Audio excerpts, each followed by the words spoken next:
लोग परमात्मा को धन देते हैं किंतु वे तो मन मांगते हैं। व्यवहार तो करो किंतु ईश्वर में, कृष्ण में मन रखकर करो। पनिहारी ने पानी से भरे घड़े सिर पर रखकर बातचीत करती हुई चलती हैं, फिर भी उसका ध्यान सिर पर रखे हुए घड़े में रहता है कि कहीं वे गिर न पड़े। इसी तरह संसार के व्यवहार करते समय भी हमेशा ईश्वर का स्मरण भी करते रहो। जगत के पदार्थों से आसक्ति न रखो। विषयानंदी व्यक्ति ब्रह्मानंद को समझ नहीं सकता। ब्रह्मानंद का वर्णन कोई भी नहीं कर सकता। उपनिषद में दृष्टांत दिया गया है कि मिश्री से बनी हुई गुड़िया के सागर की गहराई को जानने का प्रयत्न किया, किंतु वह सागर में जो गई सो गई ही, उसी की वह विलीन हो गई। जो ईश्वर में लीन हो गया हो उस जीव को कोई ईश्वर से भिन्न नहीं कर सकता। ज्यों ज्यों ध्यान किया जाता है त्यों त्यों जीव का परमात्मा में लय होता जाता है और फिर जीव का जीवत्व रहता ही नहीं।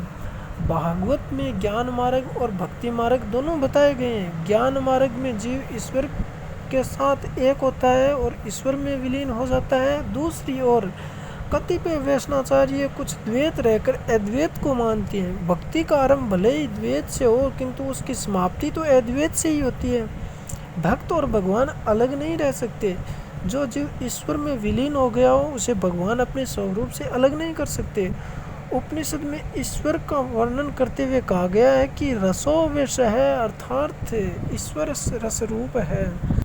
वैष्णव आचार्य अभेद भाव से श्रद्धा रखते हैं। जल में रहने वाली मछली पानी नहीं पी सकती। इसी तरह जो ब्रह्म रस में डूब गया, जो ब्रह्म रूप हो चुका है, वह फिर परमात्मा के रसात्मक स्वरूप का अनुभव नहीं कर सकता। ब्रह्म रूप होने से जीव दुख निवृत्ति तो होती है किंतु वह आनंद का अनुभव नहीं कर सकता। रसात्मक और आनंदात्मक ब्रह्म का अनुभव करने के लिए जीव को कुछ अलग रहना पड़ेगा, थोड़ा सा द्वैत रहना ही होगा। जब भक्त कहता है कि मैं अपने प्रभु का अंश हूँ, मैं अपने भगवान की गोपी हूँ, मुझे परमात्मा के साथ एक नहीं होना है, मुझे तो परमात्मा की सेवा करनी है, मुझे तो गोलोक धाम में जाना है। भक्त जब लौकिक देह को छोड़कर अप्राकृत शरीर धारण करके गोलोक धाम में प्रवेश करता है तो भगवान को आनंद होता है। वे कहते हैं कि मेरा अंश मुझसे मिलने आया है, इसलिए भगवान उत्सव मनाते हैं।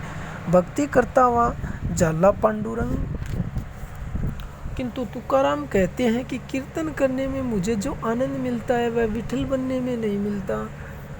जीव ईश्वर का अनुभव कब तक कर सकेगा? जब ईश्वर से वह भिन्न रहेगा तभी वह उस रस का अनुभव कर सकेगा। वैष्णवाचार्य कहते हैं या चाहते हैं कि जीव ईश्वर से कुछ अलग रहे।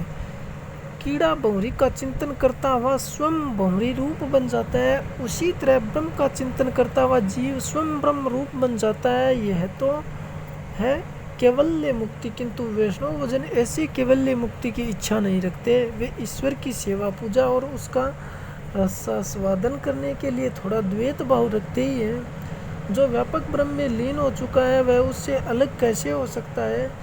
पानी की जड़ या ठोस होने के कारण मछली अलग रह सकती है, किंतु जो पानी में हर तरह से डूब गया हो वह पानी का आस्वाद नहीं ले सकता। उसी तरह ईश्वर में डूबा हुआ जीव ईश्वर के स्वरूप का रसानुभव नहीं कर सकता। इसलिए वैष्णव महापुरुष थोड़ा सा द्वैत रखकर भगवान की सेवा स्मरण में कृतार्थता का अनुभव करते हैं। यह दोनों सिद्धांत सत्य हैं। खंडन मंडन के पचड़े में मत पड़ो। गौरांग प्रभु भी भेदभाव भाव को मानते हैं, लीला भेद को मानते हैं, परंतु तत्व दृष्टि से अभेद है। अभिन्न होने पर भी उन दोनों में सूक्ष्म भेद है। एकनाथ महाराज ने भावार्थ रामायण में उस सिद्धांत को समझाने के लिए एक दृष्टांत दिया है। अशोक वन में राम के विरह में सीताजी राम का अखंड ध्यान स्मरण करती है।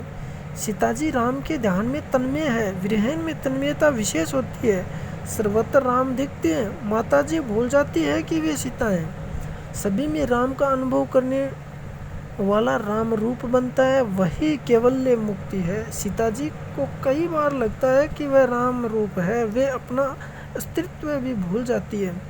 एक बार सीता ने त्रिजटा से पूछा कि मैंने सुना है कि कीड़ा भंवरी का चिंतन करता हुआ स्वयं भंवरी बन जाता है, तो उसी भांति राम जी का सतत चिंतन करने से मैं यदि राम बन गई तो क्या होगा। सीता जी राम के ध्यान में